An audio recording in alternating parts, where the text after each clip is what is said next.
कि उससे सीखा है और फिर उसके बाद सरप्राइज किया है इंग्लैंड को through team selection, strategy, execution और जिस तरह से अभी तक इस टेस्ट मैच को बॉस किया इन्होंने। देखिए, सबसे जो वंडरफुल एक स्ट्रैटेजी पॉइंट ऑफ व्यू से काम किया उन्होंने, कुलदीप यादव की सिलेक्शन थी। आसान सिलेक्शन नहीं थी, इसलिए कि ये रेगुलर नहीं है टेस्ट क्रिकेट में भारत के लिए, मगर सिचुएशन को भांपा। सिचुएशन क्या थी कि इंग्लैंड ने पहले मैच में रिवर्स स्वीप और स्विच हिट के थ्रू बॉलर्स, स्पिनर्स को एक तरह से पागल कर दिया। आपके पास अक्षर पटेल है, तो भाई आपके पास बॉलिंग तो आउट से, अब मैं एज अ पाकिस्तानी अपनी बात करूं कि जी हम ये रन से डिफेंड कर सकते हैं, घंटा डिफेंड नहीं कर सकते। क्यों सर? आपके पास बेहतरीन स्पिनर होने चाहिए टेस्ट क्रिकेट में। पाकिस्तान के पास तो टेस्ट क्रिकेट वाला स्पिनर ही कोई नहीं है। हमारे पास बेहतरीन फास्ट बॉलर नहीं है, घंटे हमने इकट्ठे किए हुए हैं।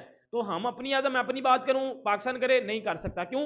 क्या आपके पास वो कोई क्लास वाली चीज नहीं है कि जो आके ऑन दी डे डिलीवर करे, आप मैच जीत सको। लेकिन आप इंडिया आउट हुए जसप्रीत बुमराह ने अपने शिकारी ढूंढे हुए हैं। बुमराह ने फैसला किया हुआ कि मैंने रूट को भी आउट करना है, मैंने बेस्टो को भी आउट करना है। बुमराह ने दोबारा से कहता है उसको एलबीडब्ल्यू आउट कर दिया, अंपायर कॉल के ऊपर वो आउट हो गए। अकलमंद और सलाहियतमंद ये बॉलर है, क्योंकि सिचुएशन को भाप के फिर एडजस्ट करते हैं। और यॉर्कर है, इनके पास पेस बहुत अच्छी है और अटैकिंग फॉर्म में भी बॉल करते हैं, डिफेंसिव फॉर्म में भी बॉलिंग कर सकते हैं। और एक एसेट है, जो बहुत बड़े एसेट है, वो जायसवाल भी है। इसलिए कि क्या ग्रेट स्टोरी, हमें सब पता है कि किस बैकग्राउंड से ये आए। हम्बलिंग एक तरह से एनवायरनमेंट थी, और वहां से उठ के जो है मुंबई आते हैं। और उसके बाद जिस तरह से इन्होंने कठिन वक्त देखा, उसके बाद जो ये चीज प्रोड्यूस करे। केएस भारत किसकी पर्ची है? मुझे जरा कैमरा बॉक्स में बताना। बंदे की 13-14 टेस्ट इनिंग हो गई है, एक 50 नहीं है विच। इतना ठंडा विकेट कीपर मैंने नहीं देखा कभी। अजीब, आपके पास ईशान किशन पड़ा हुआ है और दुरल को ही खिला लो भाई, जो दूसरे को लाया हुआ है। इसके तरह सरफराज खान को खिला लो। हाँ, के राहुल लग रहे मैच में। ये मुझे समझ नहीं आती केएस भारत किसकी पर्ची है, समझ नहीं आती यार।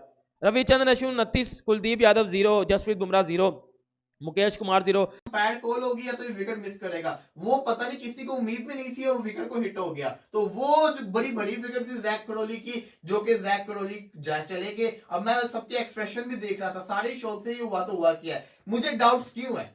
मुझे डाउट्स इसलिए है क्योंकि वर्ल्ड कप के अंदर जो ये डीआरएस वाली टेक्नोलॉजी थी, ये एक्सपोज होकर रह गई थी। वर्ल्ड कप के अंदर आपको याद होगा कि स्टीव स्मिथ वाला जो विकेट था एलबीडब्ल्यू, वो बॉल किधर था, लगा कैसे विकेट को, सबने इशू रेस किया, बनता भी था। उसके बाद पाकिस्तान वर्सेस साउथ अफ्रीका। नमस्कार दोस्तों, जय श्री राम। मैं अनुराग चौहान और आप लोग देख रहे हैं क्रिकेट रिएक्शन। दोस्तों, विशाखापट्टनम टेस्ट मैच में भारत ने इंग्लैंड को 106 रनों से हराकर दूसरा टेस्ट मैच जीत लिया।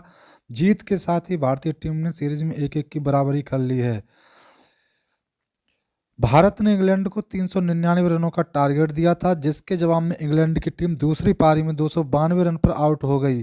भारत की ओर से दूसरी पारी में बुमराह ने 3 और अश्विन के खाते में 3 विकेट आए। इसके अलावा कुलदीप यादव, अक्षर पटेल और मुकेश कुमार को 1-1 विकेट मिला। वहीं इंग्लैंड की ओर से दूसरी पारी में जैक क्रॉली ने सबसे ज़्यादा 73 रनों की पारी खेली। इससे पहले भारत के कप्तान रोहित शर्मा ने टॉस जीतकर पहले बल्लेबाजी करने का फैसला किया था। भारत ने पहली पारी में 396 रन बनाए थे, जिसमें यशस्वी जायसवाल ने शानदार 209 रनों की पारी खेली थी।